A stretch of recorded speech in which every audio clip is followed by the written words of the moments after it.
Many people think homosexuality was only brought to light in the millennial generation. Some think homosexuality is still undiscussed in today's society. However, they are wrong. Homosexuality has been a topic in literature since the beginning. Though its context is hard to find for modern-day readers, it has become more thriving today. It has to do with the time period the author was writing in. In 19th century British literature, writers needed their work to be accepted, and so though they allude to slightly close physical contact within the writing, readers of that time period were able to read between the lines and understand what was really going on.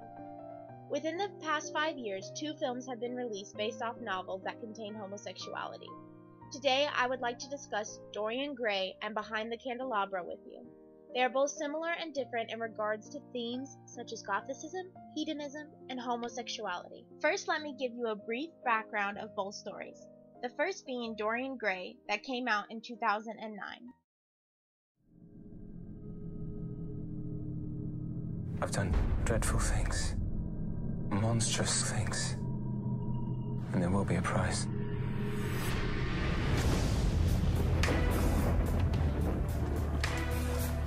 Do you remember when I first came to London? You have the only 2 things worth having: looks and youth. The world is yours.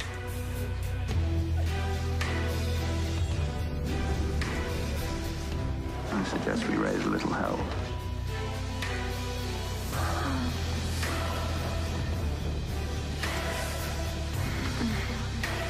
You're perfect.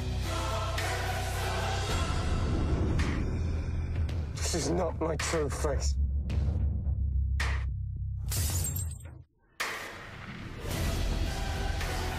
I never age, never scar.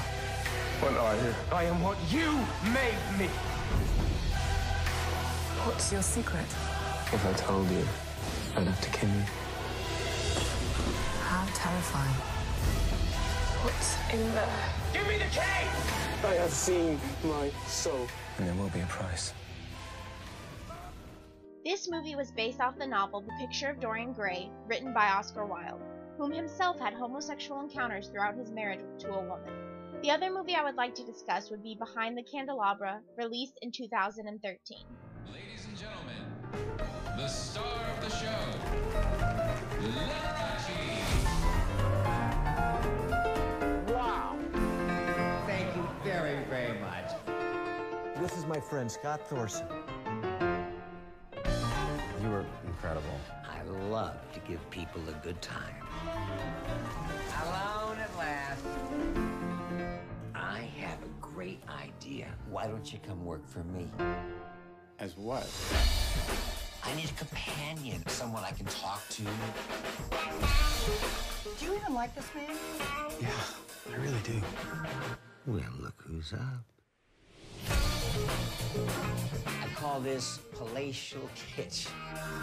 This is my houseboy who rules the roost around here. I want to be everything to you, Scott. Father, brother, lover.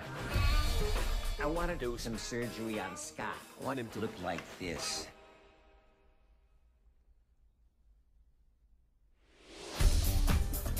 Sleep tight, my baby boy. Is this the kind of life you want for yourself? You're cute. You are very cute. Stop. Please, please don't be unhappy. I can't stand it when you have a face like that, especially after the money I paid for it. It's not bad for an old bag, huh? Oh, Danny.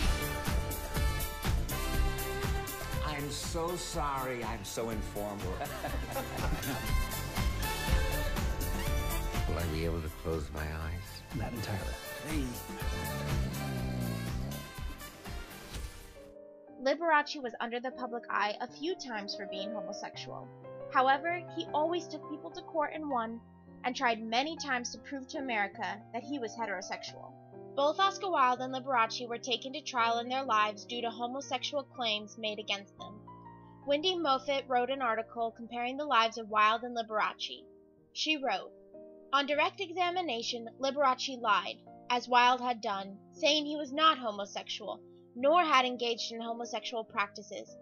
He persuasively wrapped himself in the mantle of family values. He testified that, "My feelings about homosexuality are the same as anybody else's.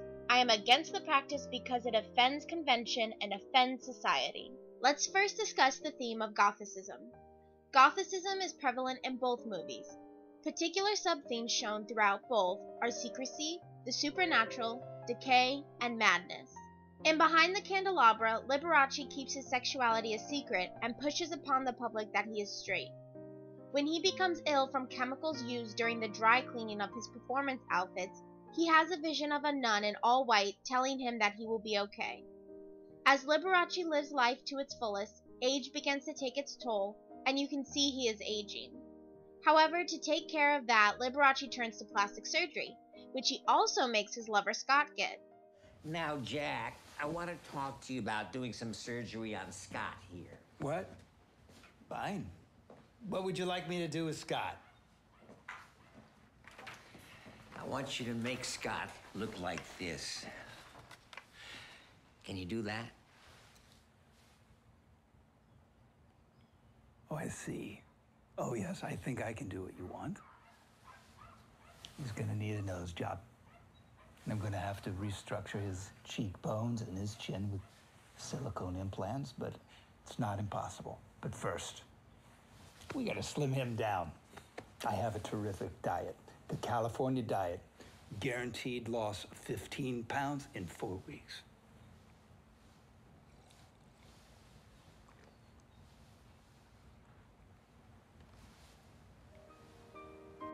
The madness shown in this movie radiates from Scott. After Scott has plastic surgery, the doctor prescribes him a lot of medication for the healing process. However, Scott becomes addicted to them and even starts doing cocaine. A new group of performers become Liberace's opening act, and Scott sees Liberace flirt with the younger men of the group, and his rage ensues. For the remainder of their relationship, Scott becomes mad with jealousy. Dorian Gray's movie trailer shows the darkness of the story, especially in the scenery. The dark skies and dreary buildings accentuate this theme of Gothicism. The supernatural plays a role when Mr. Gray is able to barter his soul for everlasting beauty. Throughout the whole film, the painting created by his friend Basil bears the consequences of his sins. Though Dorian stays beautiful and unmarked, the painting decays. Well, Basil, it's quite the best thing you've done. You'll be the talk of the town. Both of you. Speak up, boy. It'll hurt his feelings. Is that really how I look? It's just so lifelike. Better than life. He'll always look like that. You, Mr. Gray, I'm afraid, will not. In time, Mother Nature will come a very close second to Father Basil. Some things are more precious because they don't last. Poppycock. We wither and scar because the gods are cruel and hateful. Or perhaps I should nail my soul to the devil's altar. Remain as you are. Fair trade. How about another gin instead? All that hocus pocus, endless conjurations, books bound in infant skin, tentacles of fire, drinking the blood of virgins. Dorian wouldn't really barter his soul. Would you, Dorian? Would you? Yes.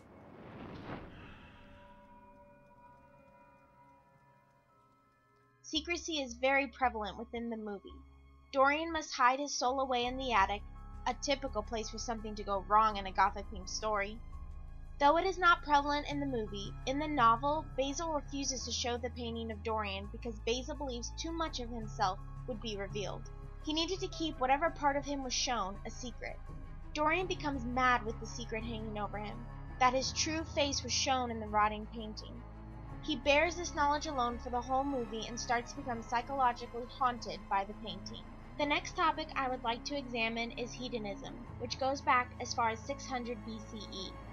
Reading the Internet Encyclopedia of Philosophy, it says hedonism is distinctively known for the claim that pleasure and pain are the only things of ultimate importance.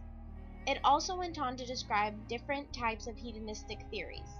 The one I felt most applied to these movies was called motivational hedonism, which holds that all behavior is governed by the desires to encounter pleasure and to avoid pain.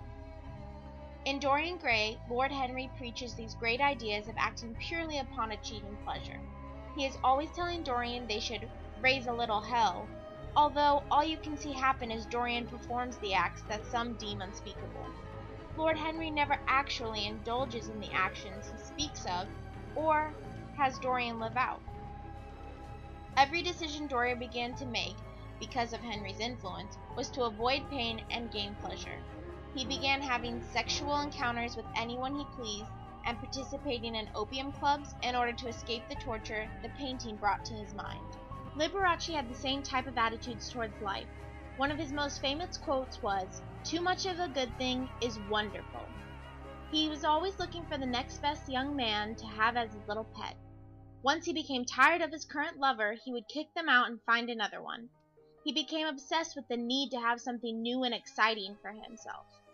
When he found something that brought him pleasure, he immersed himself in it until it brought any sign of pain, and then he moved on. Liberace always picked pleasure over pain. Many times in the movie he would tell Scott that he needed to cheer up because Liberace can't stand seeing him upset. Scott also participated in acts that are considered part of the hedonism theory. In order to drown away his pain, he became addicted to pills, cocaine, and alcohol. In continuously blocking out pain, he tried to find pleasure through escape, just like Dorian had done in the opium clubs. Now he's gonna use me up and toss me out. I know he is. He's not great. I love him, you know. That was not great. I love him. I mean, he's been my whole world. He's my best friend. He's been better than a father. He was gonna adopt me, you know that? Really? You can adopt someone you're fucking? That's a great law. He said he always wanted to make sure that I was taken care of. Right. Well, look, I mean, you're practically married, right? Nobody ever took care of me the way he did. I mean, I have nothing without him. I don't even have my own fucking face! My fucking face is fucking gone for fucking ever, man! Hey. Tranquilo, okay? Calm down. Look, I mean, you're practically married, right? So he should take care of you in the style to which you were accustomed. That's a law, too. I'm in the will, but, you know, a lot of good that does me now. Hey, being with him's like a full-time job, correct? 25 hours a day. Yeah, so 3 words, severance, all right? People who get fired get compensated.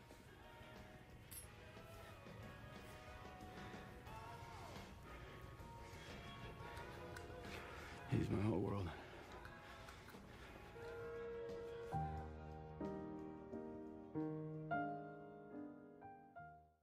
That picture is my finest work, and it would be greatly appreciated. Greatest gift that anyone could ever have given.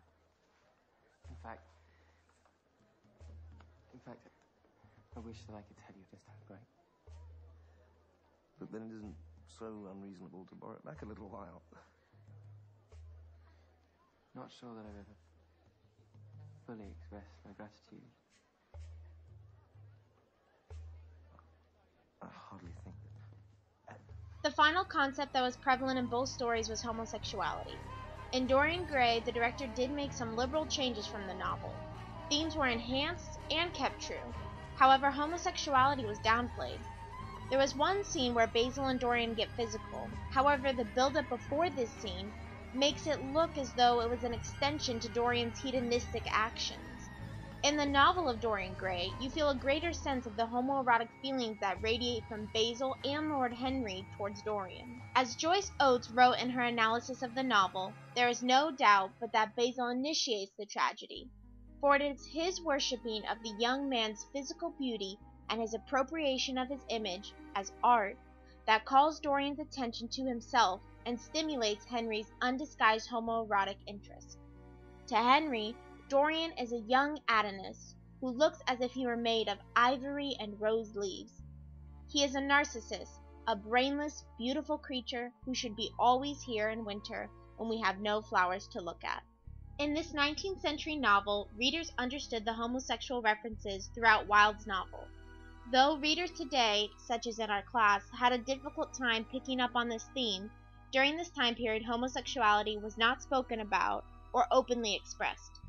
We can see in both the film and novel that it was covered by a deep companionship that men shared, and this side of sexuality was explored in secrecy from any other soul. Behind the Candelabra showed us America in the 1970s and 80s. It portrayed a different level of openness of homosexuality throughout the movie. Scott remarks in the beginning of the movie to his new friend Bob, and coincidentally a friend of Liberace, though Scott didn't know it yet, "It's funny that the crowd would like something this gay."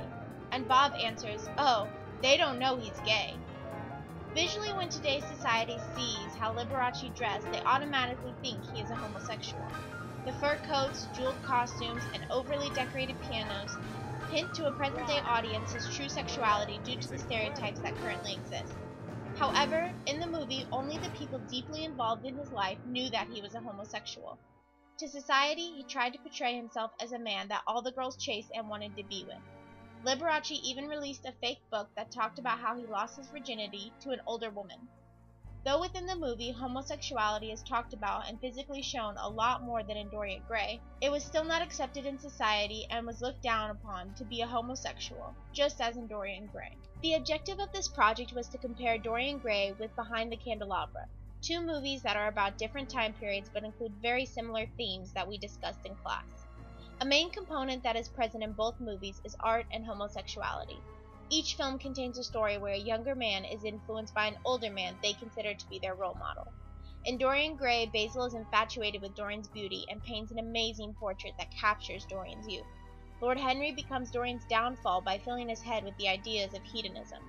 In Behind the Candelabra, Liberace is obsessed with looks and treats each of his lovers as objects that he can dispose of at any time. As he becomes infatuated with the youth of Scott, his lover of 5 years, he makes Scott have plastic surgery to reshape his face to look like a younger version of Liberace. Both movies expose similar concepts of Gothicism, hedonism, and homosexuality in different approaches.